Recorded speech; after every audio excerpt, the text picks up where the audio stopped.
एक खास मौके पर आज हम हैं सेबी भवन में। जी हाँ, सेबी चेयरमैन तुहिन कांत पांडे सर का 1 साल पूरा हो रहा है, तो आज इनसे बातचीत करेंगे कि 1 साल कैसा रहा और आगे के लिए सेबी के लिए क्या विजन रहेगा। आप chairman sir, thank you so much आज सीएनबीसी के लिए समय देने के लिए। सबसे पहले तो 1 साल पूरा करने के लिए आपको मुबारकबाद। कैसा रहा आपका 1 साल? काफ़ी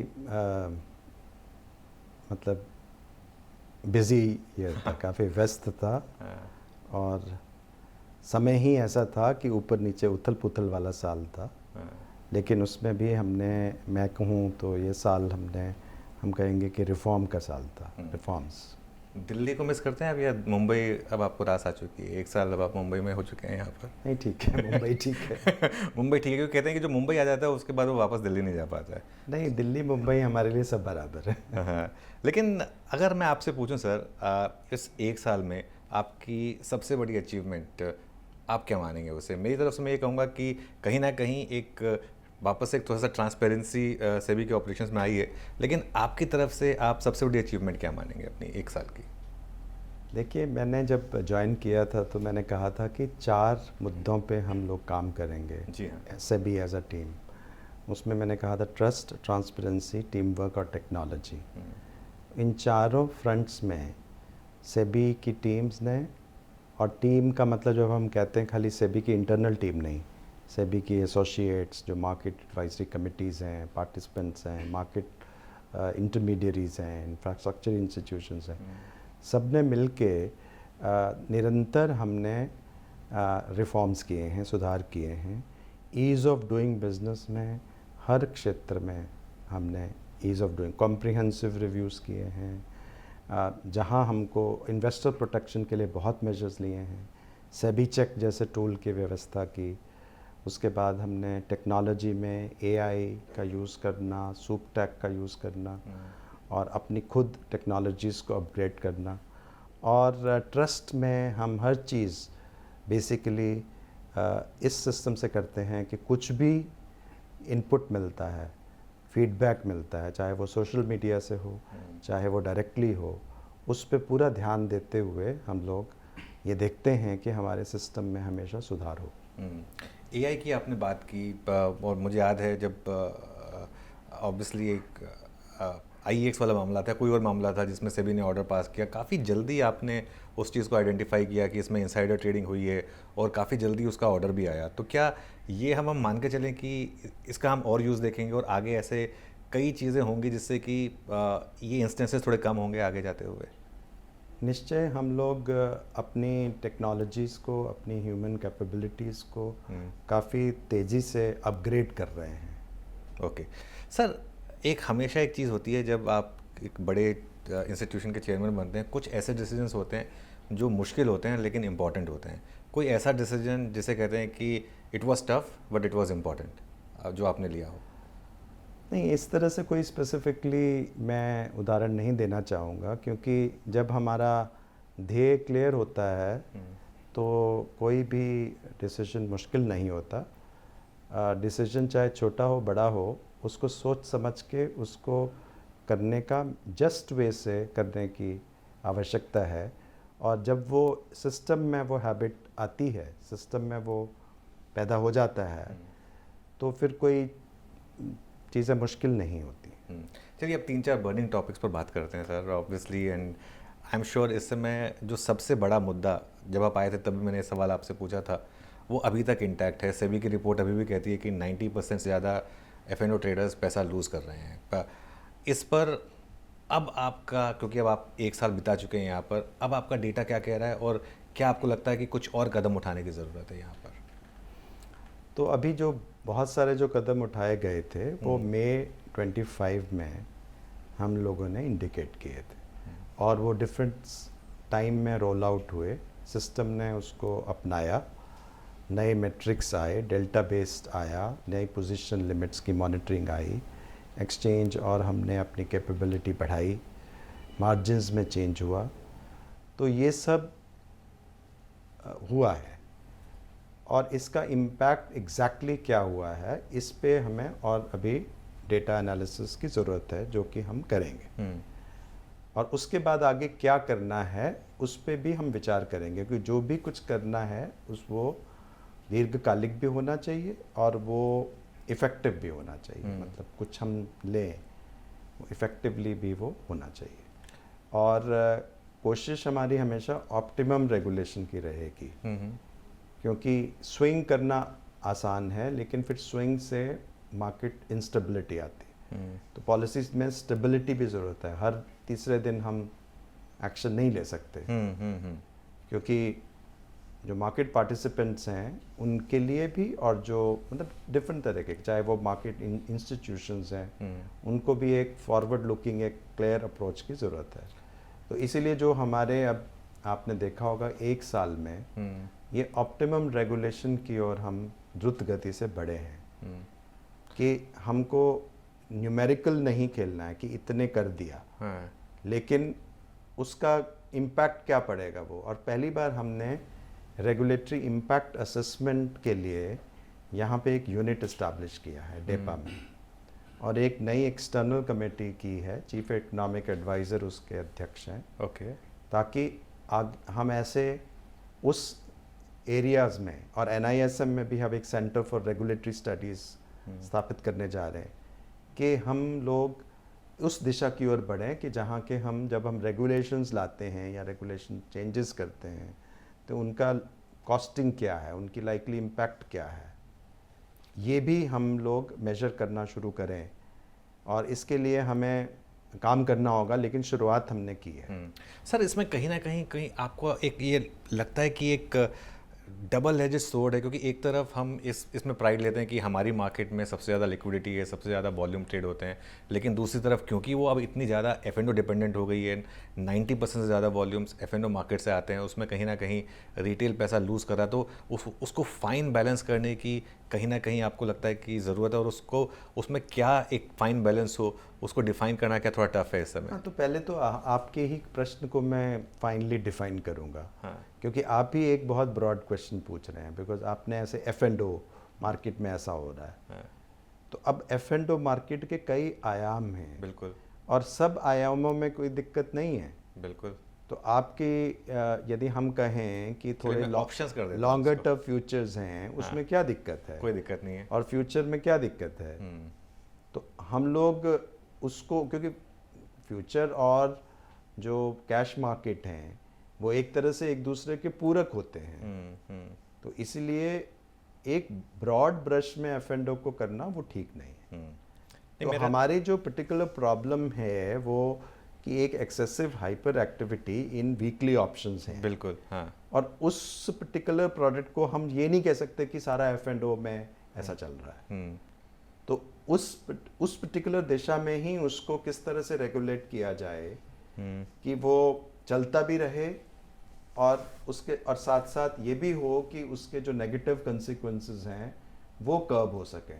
और इन्वेस्टर एजुकेशन भी आए, जब हम स्टडीज़ करके ये बताते हैं तो प्रोएक्टिवली रेगुलेटर बता रहे हैं कि ये हो रहा है, और हम ये भी उनको कह रहे हैं कि स्टैट्यूटरी वार्निंग भी लोगों को दे रहे हैं। तो इससे भी एजुकेशन फैलती है कि आपको बताया जा रहा है कि डेटा ये कहता है। तो मतलब आप, एक तो है कि आप कंप्लीट बैन कर दें, और दूसरा ऑप्शन है कि एजुकेट करें, या दूसरे और मेजर्स रहें रेगुलेट करने कर ले, जिससे कि उससे डिसुएड हो सके, और दूसरी तरफ कैश मार्केट की ओर वो लॉन्ग टर्म इन्वेस्टिंग की ओर बढ़े। तो इन्वेस्टर अवेयरनेस पे हमें बहुत कुछ काम करना बाकी है। बिल्कुल, क्योंकि जिस हिसाब से हमारी मार्केट एक्सपैंड हुई है पोस्ट कोविड, उस हिसाब से हम लोग डायरेक्टली नहीं रीच पाए हैं। इस बीच में ऐसा भी हुआ है कि बहुत सारे इन्फ्लुएंसर्स अपने बिजनेस के खातिर कह लीजिए कि उन्होंने कुछ लुभावने चित्र प्रस्तुत किए कि जैसे इस मार्केट से उन लोगों को बहुत वो ओवरनाइट रिच बन सकते हैं, लेकिन वो बन नहीं पाए हैं, इनको लूज़ कर रहे हैं। तो अब ये वाली जो मार्केटिंग है वो इटसेल्फ इज़ एक्चुअली डेंजरस। और अब हम बिल्कुल इसमें एक्टिवली कर रहे हैं कि जो रजिस्टर्ड एडवाइजर्स नहीं हैं वो यदि ऐसा काम कर रहे हैं तो हम उनके खिलाफ किस तरह से स्ट्रिक्ट एक्शन लें, उनको इस कामों से रोकें। साइबर स्पेस में जो उनकी प्रेजेंस है उसको हम अपने AI टूल के जरिए, सुदर्शन के जरिए भी आइडेंटिफाई कर रहे हैं, और हर दिन हम ऐसे लोगों को फाइंड करके साइबर स्पेस से निकाल रहे हैं जो कि लोगों को गुमराह कर रहे हैं। ये बहुत अच्छी बात की आपने, क्योंकि काफ़ी लोग हैं जो इस तरीके की चीज़ें कर रहे हैं। और आपने जो आपने बात की, सर मेरा क्वेश्चन शायद थोड़ा सा गलत हो गया था, क्योंकि मैं जब अपने करियर की शुरुआत की थी तब फ्यूचर्स एंड ऑप्शंस इंट्रोड्यूस ही हुए थे, और उस समय फ्यूचर्स को ज़्यादातर हेजिंग मैकेनिज्म माना गया था। आजकल बस एक वो स्पेकुलेटिव बन गया, खासतौर से वीकली ऑप्शंस की आपने बात की सर। वीकली ऑप्शंस में एक सजेशन दिया गया था, नीलेश शाह जी हैं, कोटक म्यूचुअल फंड के सीईओ है, उन्होंने कहा था कि क्या हम ऐसा कर सकते हैं कि वीकली ऑप्शन भी रहे, मंथली ऑप्शन भी रहे, लेकिन वीकली ऑप्शंस में हम एफआई को ना अलाउ करें, सिर्फ रिटेल को अलाउ करें, या वाइस वर्सा। ऐसी कुछ पॉसिबिलिटी है क्या, कुछ out of the box thinking की? अभी मैं इस बात में कोई भी कमेंट नहीं देना चाहूँगा, क्योंकि मैंने जैसे बताया अभी आप ऑलरेडी कि हमारे जो सिस्टम में जो हमने स्थापित किया है उसमें हम अपनी तरफ से स्प्रिंगिंग सरप्राइज देने की बजाय एक प्रॉपर एनालिटिकल व्यू लेते हुए पब्लिक कंसल्टेशन करते हुए ही पॉलिसी को आगे ले जाएंगे।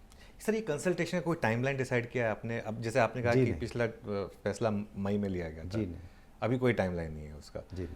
तो लेकिन एक तरफ अगर आप देखें, रिसेंटली बजट में भी एसटीटी बढ़ाया गया था, और फाइनेंस मिनिस्टर ने ऑन रिकॉर्ड कहा था कि हमने सिर्फ फ्यूचर्स और ऑप्शंस पर एसटीटी बढ़ाया क्योंकि हम चाहते हैं कि थोड़ा सा लोगों को पुल बैक किया जा सके डेरिवेटिव इंस्ट्रूमेंट से कैश इंस्ट्रूमेंट की तरफ। क्या सेबी की भी थॉट प्रोसेस उसी तरफ इंक्लाइंड है फिर? नहीं, मैंने तो पहले भी कहा है और मल्टीपल चैनल्स में भी कहा है कि हम लोग मतलब रेगुलेटर के हिसाब से अप्रोप्रिएट नहीं है कि हम कोई कमेंट्स फिस्कल पॉलिसी पे दें गवर्नमेंट। ओके सर, इसी से जुड़ा हुआ एक सवाल है अब एमटीएफ को लेकर। अभी रिसेंटली आई एम श्योर कि आरबीआई, सेबी, सरकार सब एक फीडबैक शेयर करते होंगे एक दूसरे को, और मैं एज्यूम कर रहा हूँ या मैं होप कर रहा हूँ। अभी जो रिसेंट आरबीआई का डिसीजन आया था मार्जिन ट्रेडिंग को लेकर, उसे आप कैसे देखते हैं, और क्या आपको उस बुक में कुछ एक्सटेंशन दिखाई देता है या फिर कुछ ओवर ट्रेडिंग दिखाई देती है, या फिर एमटीएफ बुक को लेकर अभी आप कोई खास चिंता नहीं कर रहे हैं? नहीं, देखिए, उन्होंने हमें भी एक रिप्रेजेंटेशन दिया एडमी ने, लेकिन उस रिप्रेजेंटेशन को जब हमने अच्छी तरह से स्क्रूटिनाइज किया तो हमने ये देखा कि जो इश्यूज उन्होंने रेस किए हैं उसमें पहले ये इंडिकेट किया जा रहा था कि जैसे कि आरबीआई के कई सारे जो मेजर्स उन्होंने दिए हैं, स्पेशली प्रॉप ट्रेडिंग, हाँ। उसमें उसके बारे में ऐसा कोई इंडिकेशन नहीं था, और वो अचानक ही आ गया, यानी कि कंसल्टेशन पेपर में नहीं था और अचानक आ गया। तो ऐसी बात नहीं है, क्योंकि जब उसके पेपर में जब उन्होंने पेपर की, बिकॉज बैंकों की बुक कैसे चले, उसमें क्या रिस्क्स हैं, तो ऑब्वियसली रिज़र्व बैंक उसकी कॉल लेंगे, क्योंकि फाइनेंशियल स्टेबिलिटी का भी प्रश्न है और कैपिटल एलोकेशन का भी इशू है और रिस्क्स का भी इशू है। तो उन्होंने ये पहले कंसल्टेशन पेपर में कहा था कि प्रॉप ट्रेडिंग के लिए कोई बीजी नहीं अवेलेबल होगी, उनको नॉर्मल वर्किंग कैपिटल के लिए मना नहीं किया गया है। तो उसके बाद जो एक्चुअल फाइनल में आया, इनफैक्ट उन्होंने ये कहा कि BG may be available provided 100% collateral is there. तो बेसिकली बिल्कुल नो से यस विद कंडीशन आया है। तो एक तो ये रिप्रेजेंटेशन, ये कहना कि जैसे मीडिया में भी आपके आ रहा था जैसे कोई नई चीज़ आ गई है, वो सही नहीं है। दूसरा, जो मार्जिन ट्रेडिंग की जहाँ तक बात है, उसको सभी भी सपोर्ट नहीं करते हैं, क्योंकि आपने ही ट्रेडिंग की और हमारे नियम हैं कि आप, सभी के नियम ही बताते हैं कि नहीं आप मार्जिन ट्रेडिंग कर सकते हैं, कितनी कर सकते हैं।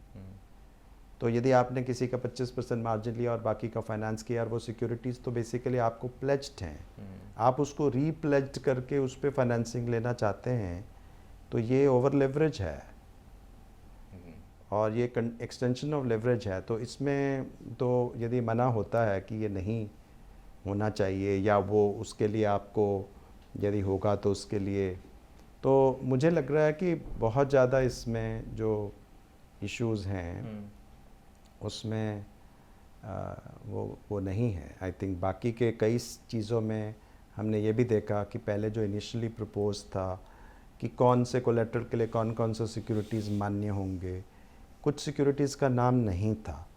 बाद में आई थिंक ट्रेड इंडस्ट्री की सजेशन से आरबीआई ने वो वाले सिक्योरिटीज़ के नाम भी जोड़े हैं कि वो भी आ सकते हैं।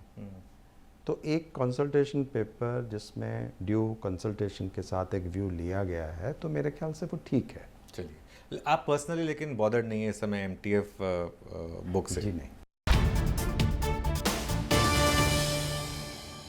F&O बैन को लेकर मेरा आपसे सवाल था। उसमें कई स्टॉक्स हैं जो सेबी ने काफ़ी कदम भी उठाए, उसके क्राइटेरिया भी चेंज किए।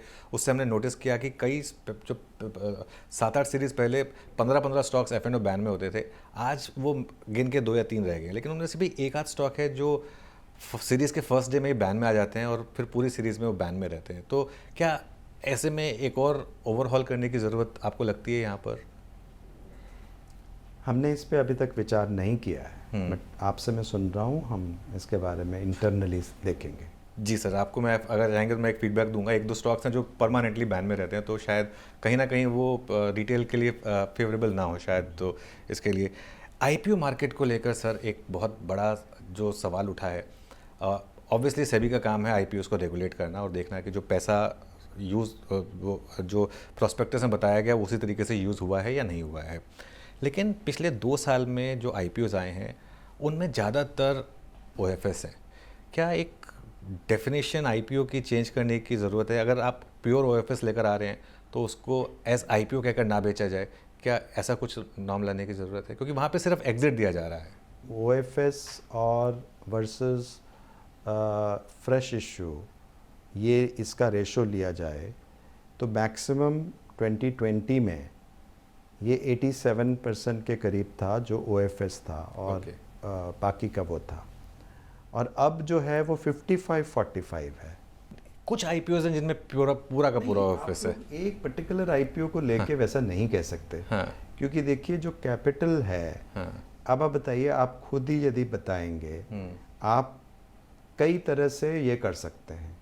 सपोज आपने एक मकान बनाना है, आपने पहले मकान बना लिया, अपने पैसे से, फ्रेंड्स एंड रिलेटिव्स से पहले ले लिया, क्योंकि आपको बैंक का आपका लोन नहीं है।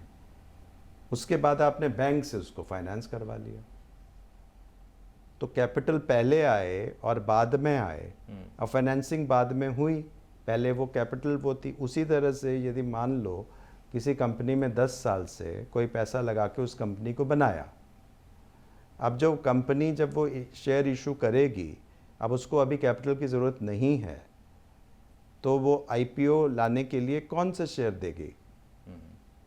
क्योंकि कंपनी तो कैपिटलाइज्ड है, बट उसमें जिन लोगों ने कैपिटल लगाया तो वो लोग अपने शेयर बेच सकते हैं उसमें, और उनका लॉक इन भी रहेगा। तो इसमें क्या बड़ी बात है, क्योंकि कैपिटल तो साइकिल में मूव करती है, आगे आ जाए पीछे आ जाए।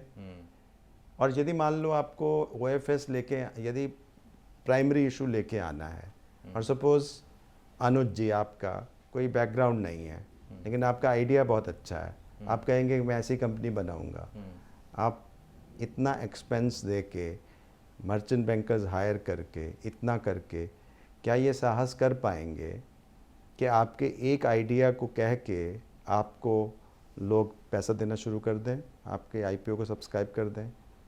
आपका पीछे कोई ब्रांड नहीं है, आपकी कोई कंपनी नहीं बनी, आपका कोई लोगों ने देखा नहीं है, तो आईपीओ में भी लोग देखते हैं कि तुम हो क्या, प्रमोटर हैं क्या, एग्जिस्टिंग इन्वेस्टर कौन से हैं, इन्वेस्टर क्या हैं, तो वो कहाँ से लाएंगे? प्राइवेट मार्केट्स इनको सपोर्ट करती हैं, क्योंकि प्राइवेट मार्केट ये देखती हैं कि भी मेरा जो पैसा है वो हाई रिटर्न हाई रिस्क वाला है।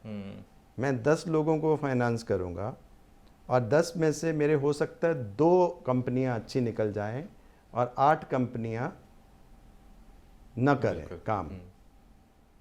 तो वो जो हाई रिस्क है उसी को आप वेंचर कैपिटल बोलते हैं, एंजल बोलते हैं, और डिफरेंट प्राइवेट इक्विटी बोलते हैं। और वो जब बनाते हैं, जो सक्सेसफुल केसेस जब होंगे, उनमें से उन्हीं को तो रिटर्न लेंगे, क्योंकि वो सक्सेसफुल हो गए, उनकी वैल्यूएशन आई, तो उन्हीं से तो वो अपनी पूरी फंडिंग करेंगे। तो ये तो ऑब्वियस है नहीं नहीं, इसमें। ये ऑब्वियस है सर। मेरा सवाल सिर्फ इसलिए क्योंकि हमारा चैनल ज़्यादातर रिटेल लोग देखते हैं और इसके लिए एक ज़्यादातर शिकायत ये रही है कि नहीं, पिछले 2 साल बात में ये है 70% के करीब जो आईपीओ हैं वो अब लेकिन नीचे ट्रेड कर रहे हैं। बात वैल्यूएशन की है, और वैल्यूएशन में जो आपके एंकर इन्वेस्टर्स हैं, द होल एंकर बुक जो है उसका पर्पज़ ये है कि जो इतना बड़ा इन्वेस्टमेंट उस कंपनी में कर रहा है वो उसकी वैल्यूएशन तो देखेगा, वो अपने लोगों को हायर करेगा। तो इसीलिए रिटेल जो है, रिटेल के लिए ये एक सेफ्टी है कि एंकर बुक उसकी वैरायटी है कि नहीं, लोग उसमें उतने प्राइस पे आने को तैयार हैं कि नहीं, क्या वो उसको देख रहे हैं।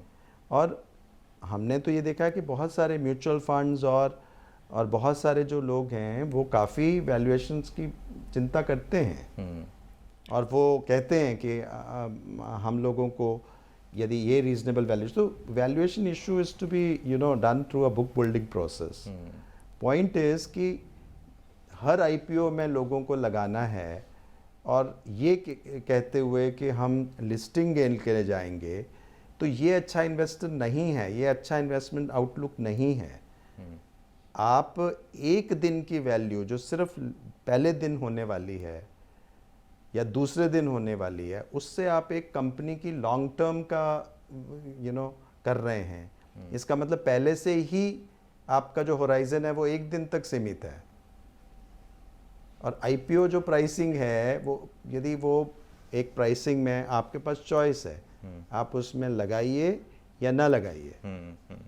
बिल्कुल। लेकिन आपका यदि ध्येय होगा कि पहले दिन मुझे कितना पॉप मिलेगा, हाँ, तो आप तो बेसिकली इन्वेस्टर हैं ही नहीं। हाँ।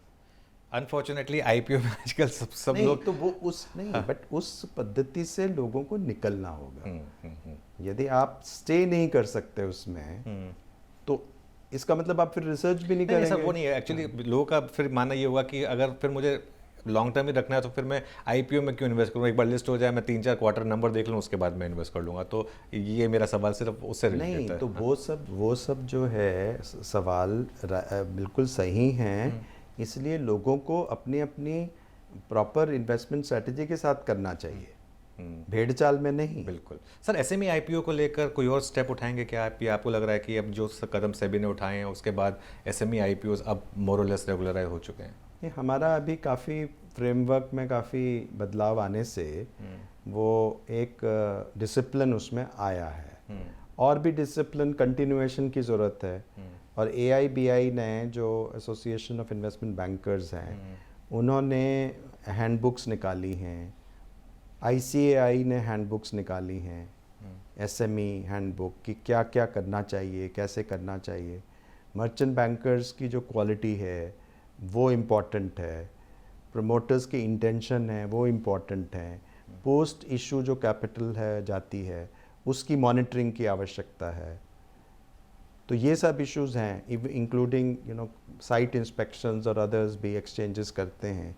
एक्सचेंजेस ने भी अपने सिस्टम को अपग्रेड किया है, और हमने उनको जो इनपुट्स दिए, जो ऑब्जर्वेशंस दी, वो उन्होंने शामिल किए हैं। इवन IPO प्रोसेस में भी, अप्रूवल प्रोसेस में भी, मेन बोर्ड के साथ साथ SME बोर्ड में भी वो लोग वो चेंजेस लाए हैं, जिसमें कि वो ज़्यादा स्क्रूटनी करें, प्रॉपर स्क्रूटनी करें बिफोर गिविंग अप्रूवल्स। एक तो लास्ट सवाल, म्यूचुअल फंड को लेकर अभी अभी आपने रिसेंटली एक सर्कुलर निकाला है कैटेगराइजेशन को लेकर मल्टी कैप में। आज ही निकाला। हाँ, तो उसका रैशनल क्या है सर? किस लिए उसको 25-25-25 जो किया गया है, उसमें क्या आपका रैशनल है, और आगे जाकर क्या और सिंप्लीफिकेशन होंगे इसमें? तो रैशनल तो उसमें ये है कि बहुत सारे प्रोलिफरेशन जो हैं, यदि आपकी सेक्टोरल और थीमेटिक फंड्स की होती है, तो उसमें ये ऑब्ज़र्व किया गया है कि उसमें ओवरलैप्स भी हैं। तो आपका, जब आप एक इन्वेस्टर है, वो किस तरह से देखेगा कि कितना ओवरलैप है, इसके बारे में सूचना नहीं है। और हमने ये भी कहा है कि मैक्सिमम आपका, मतलब एक थ्रेशोल्ड भी लगाई है कि 50% ओवरलैप, बिकॉज उससे क्या है कि इन्वेस्टर्स को ज़्यादा इन्फॉर्मेशन मिलनी चाहिए कि ये फंड और दूसरे फंड में डिफरेंस क्या है। और दूसरा, हमने लाइफ साइकिल फंड्स इंट्रोड्यूस किए हैं, सेक्टोरल डेट फंड्स भी इंट्रोड्यूस किए। तो एक वो कदम है standardisation, simplification and more clarity and lack of ambiguity and more clarity to industry also. Sir वो एक जो आप उस समय बात कर रहे थे, मैं फॉलो अप नहीं पूछ पाया क्योंकि वो टॉपिक कम्प्लीटली अलग था। आपने कहा कि फिनफ्लुएंसर्स को लेकर सेबी अब काफ़ी एक्टिव है और काफ़ी आप इसमें साइबर स्पेस से उन्हें हटाने की भी कोशिश कर रहे हैं। इसमें क्या कोई और रेगुलेशन लाया जाएगा, क्योंकि क्या फिनफ्लुएंसर्स को बोला जाएगा कि आप सेबी का लाइसेंस लें, क्या इस तरफ बढ़ा जाएगा? जी नहीं, हमारा रजिस्टर्ड एडवाइज़र्स हैं और वो जो एडवाइस देते हैं वो क्वालिफ़िकेशन चाहिए उनको, उनकी सर्टिफिकेशन चाहिए, और रजिस्टर्ड एडवाइज़र्स के ज़रिए आप इन्वेस्टमेंट एडवाइस दे सकते हैं और उनके नियमावली है।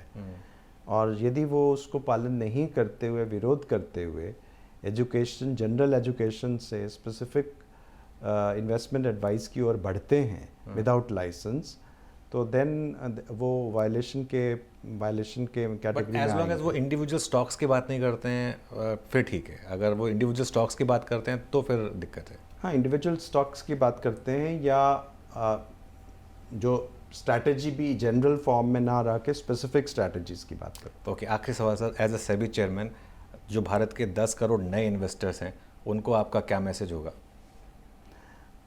उन सबको ये है कि वो लॉन्ग टर्म इन्वेस्टिंग की ओर बढ़ें और वो एक डाइवर्सिफाइड इन्वेस्टमेंट करें। हर चीज़, हर putting all in one eggs in one basket नहीं, और अपने सिचुएशन के हिसाब से इन्वेस्टमेंट करें।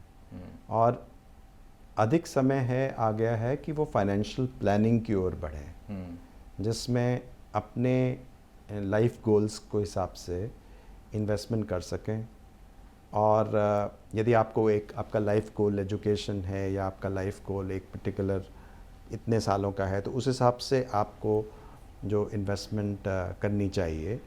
तो मुझे लग रहा है कि खाली अवेयरनेस ऑफ स्टॉक मार्केट से बढ़ के हमें knowledge about stock markets and bond market जाना चाहिए, और कॉर्पोरेट बॉन्ड्स की भी बात होनी चाहिए, फिक्स्ड इनकम की भी बात होनी चाहिए। Thank you so much sir, बहुत मज़ा आया आपसे बात करके, एंड ऑल द बेस्ट आपको आगे वाले इस कार्यकाल के लिए। धन्यवाद।